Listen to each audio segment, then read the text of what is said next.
Peace to the God, my brother in Christ. Your word spoke heavenly, man. I was inspired to come out to the area to speak to you, man. To speak on the revelations that you brought forth, man. You know, you can know the truth, but then when you hear the truth or see the truth, it hits a certain way. And I think that's what happened to you last night, my brother. Women will go through some things just to get that money, okay? And we have valued their body. We're valued their body to where they think they can get a return on investment. It's evident, okay? A woman will invest in her body to get more money, okay? To generate views, generate revenue. But we control all of this, man.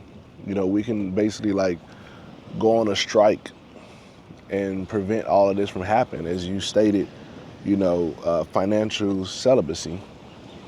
Because if the only thing you have to offer is your body, and I've been around the world,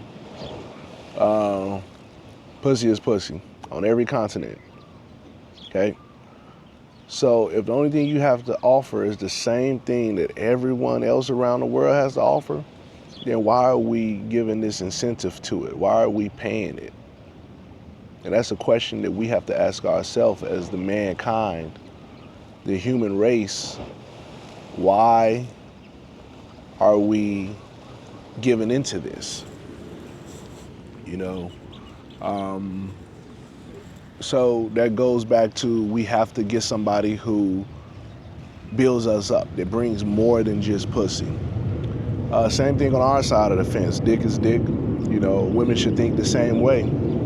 We should be looking for people who can build us up, man. And, to kind of relate to my situation that I'm in, a woman thinks that a contribution is financial contribution. Contribution is anything you can do to lessen the burden that's on me.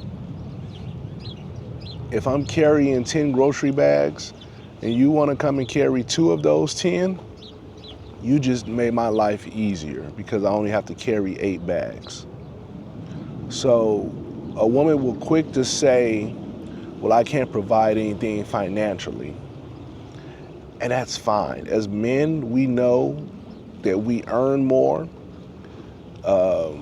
we contribute more. And we earn more not because of what some may think that the job market is skewed to us. We earn more because we work harder, because we don't have these resources. We can't go to a male strip club. We can't get women that will pay us just for dick, There's twos and fews out there, but the majority of that type of lifestyle is on the woman's side. So we have more because we work more, we work harder because we know there is no safety net for us. And we've talked about this before. I know that if I fail, I have no one else to look to for help. So because of that, I have to grind hard in order to not have to rely on someone. So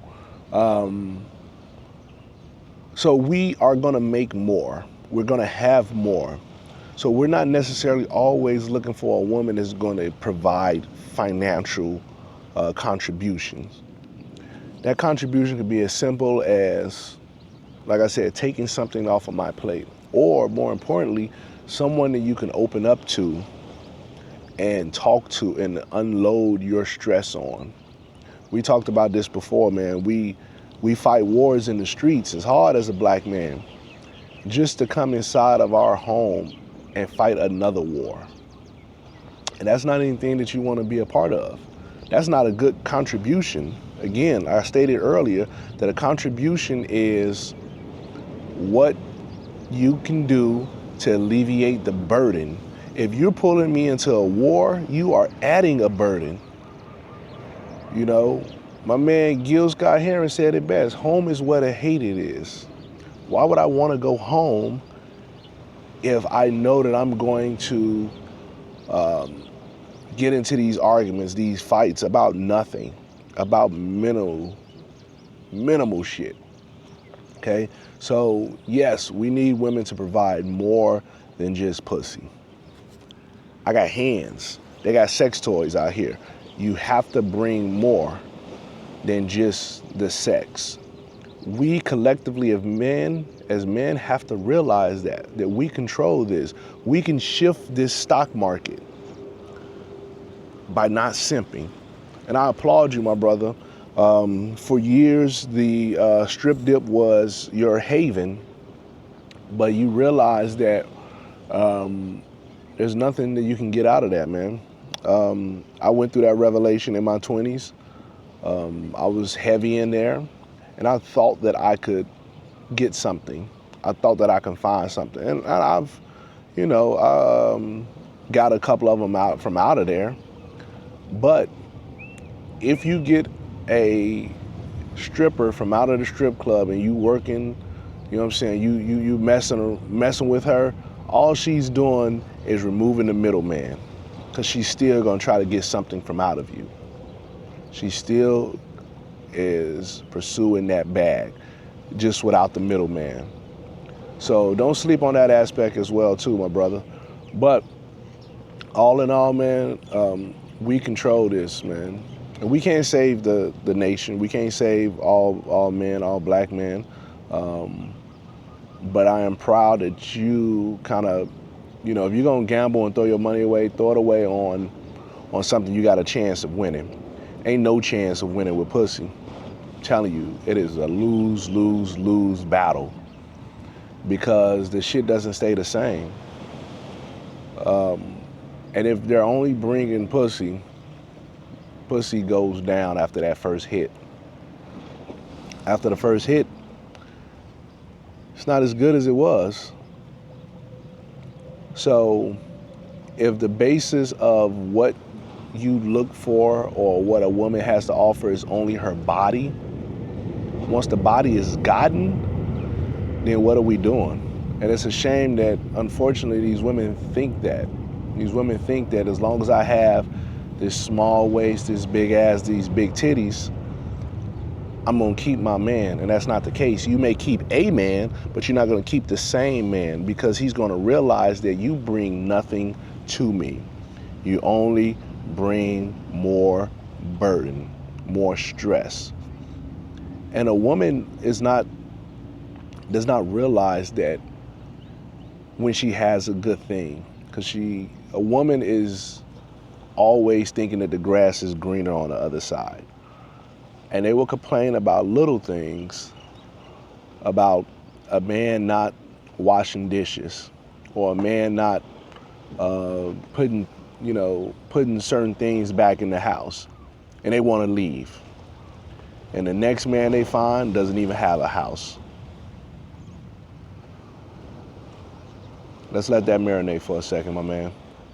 You complain about me putting away dishes, and the next person you got can't even afford a dish. And that's their mindset.